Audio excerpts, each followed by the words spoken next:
श्री रामचंद्र भगवान की भक्ति भक्त भगवंत गुरु चतुर नाम बपु एक, इनके पद बंदन किए नास विघ्न अनेक। बोले श्री सद्गुरुदेव भगवान की जय। आज हम आप लोग श्री वाल्मीकि जी रामायण के अनुसार श्री परशुराम जी का पावन चरित्र श्रवण करेंगे। परशुराम जी भगवान नारायण के छठवें आवेशावतार के रूप में अवतरित हुए। वो ऋषि यमदग्नि और माता रेणुका के पुत्र 8वें पुत्र के रूप में उन्होंने जन्म लिया। भगवान परशुराम जी जन्म से ही क्रोधी और स्वभाव के थे। क्यों? क्योंकि वो भगवान के आवेशावतार थे। यही कथा मानस में भी आती है कि जब राम जी ने जनक जी के दरबार में धनुष भंग कर दिया तो वहां पर उनको आहट लगी कि महेंद्रांचल पर्वत पर जब परशुराम जी तप कर रहे थे तो उनको आहट लगी कि शिव जी का धनुष भंग हो गया है। तो वो वहां से आए और कुछ लक्ष्मण जी से संवाद हुआ। संवाद होने के बाद जब वो जान गए कि राम जी और हमें कोई अंतर नहीं है, वो भी ब्रह्म स्वरूप ही है, तब उनको प्रणाम करके पुनः तप की ओर चले गए। उनके जीवन में बहुत सी अद्भुत घटनाएं घटित हुई। एक बार उनके पिताजी ने कहा कि अपनी पत्नी से कहा कि जाओ नदी से जल ले आओ। माता रेणुका जल लेने जाती हैं और रास्ते में देखती हैं कि एक गंधर्व और गंधर्वनी आपस में विहार कर रहे होते हैं। वहां पर वो विहार देखने लगती हैं और इसी कारणवश उनको विलंब हो जाता है। वापस आती हैं तो ऋषि पूछते हैं कि विलंब का कारण क्या है। तब वो बतलाती हैं कि हम ऐसा ऐसा देख रहे थे। तब उन्हें बड़ा क्रोध आ गया और अपने पुत्रों को आदेश दिया कि इसका सिर काट दो। तो बारी बारी से 7 पुत्रों को आदेश दिया, लेकिन 7 पुत्रों ने आदेश को स्वीकार नहीं किया। लेकिन जब 8वें पुत्र अर्थात परशुराम जी से कहा कि तुम अपनी माता और 7 भाइयों का सिर अलग कर दो, तब परशुराम जी ने बिना विलंब किए फरसा उठाया और फरसे से 7 भाइयों सहित माता का सिर अलग कर दिया शरीर से। इस पर उनके पिताजी बहुत प्रसन्न हुए और कहा पुत्र वर मांगो। तो जब वर मांगने के लिए कहा तो परशुराम जी ने कहा कि पिताश्री हमारे 7 भाई पुनः जीवित हो जाएं और माता भी जीवित हो जाएं और इनको पता भी न चले कि ऐसी घटना घटी थी और हमको इसका पाप भी न लगे। तब इनके पिताजी ने इनके ऊपर प्रसन्न होते हुए पुनः अपने 7 पुत्रों को और पत्नी रेणुका को पुनः जीवित कर दिया और इस घटना को किसी को भी पता नहीं लगा। फिर आगे चलकर ऐसी एक घटना घटती है कि एक महिष्मती नगर का राजा सहस्त्रार्जुन,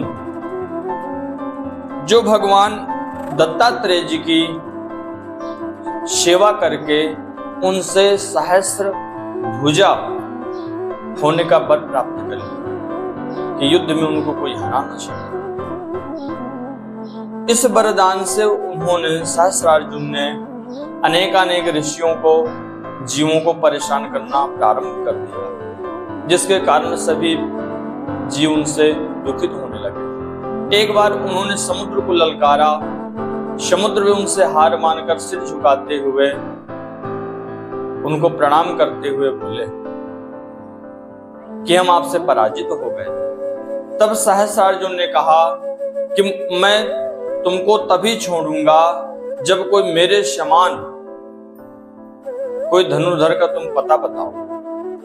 तब उन्होंने कहा कि दक्षिण दिशा की तरफ चले जाओ और ऋषि जमदग्नि के पुत्र परशुराम जी हैं, आप उनके आश्रम चले जाइए, वो आपका खूब सत्कार करेंगे, आपकी सारी ये युद्ध की इच्छा पूर्ण कर देंगे।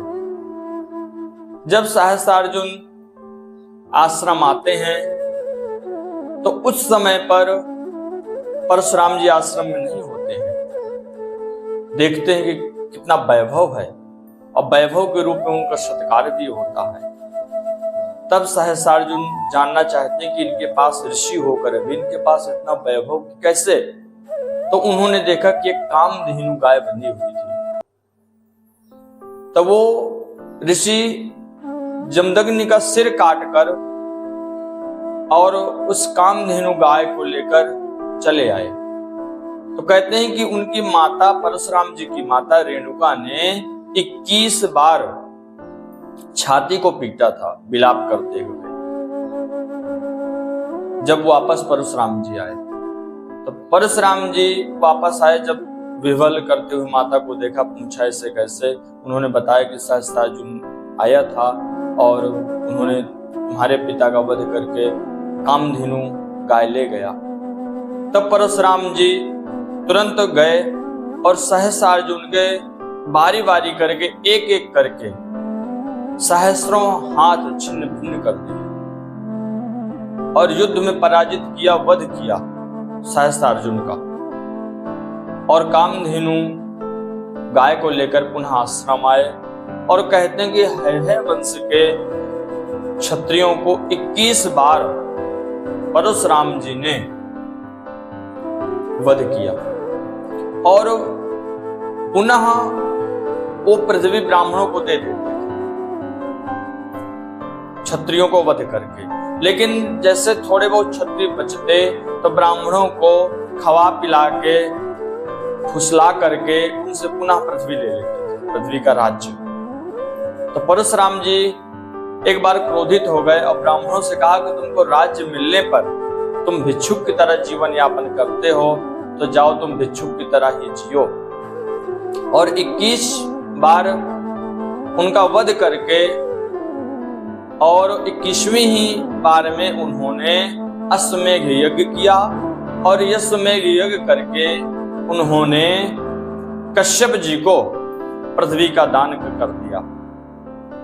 जब कश्यप जी को दान कर दिया तो कश्यप जी ने कहा कि अब ये हमारी पृथ्वी हुई, इसलिए आप अब महेंद्रांचल पर्वत चले जाओ, समुद्र के बीच में स्थित है, अब आप पृथ्वी में नहीं आइएगा। तो इस तरह आज भी कहते हैं कि वहां पर ऋषि तप करते हैं, भगवान परशुराम जी तप करते हैं और जब जब आवश्यकता होती है इस पृथ्वी में तब तब वो यहां आ करके और अपने तप का प्रभाव दिखाते हुए पृथ्वी की रक्षा करते हैं। इस प्रकार बड़े सूक्ष्म रूप से, बड़े संक्षिप्त रूप से में वाल्मीकि जी ये सारा प्रसंग सुनाते हैं। बोलिए परशुराम भगवान की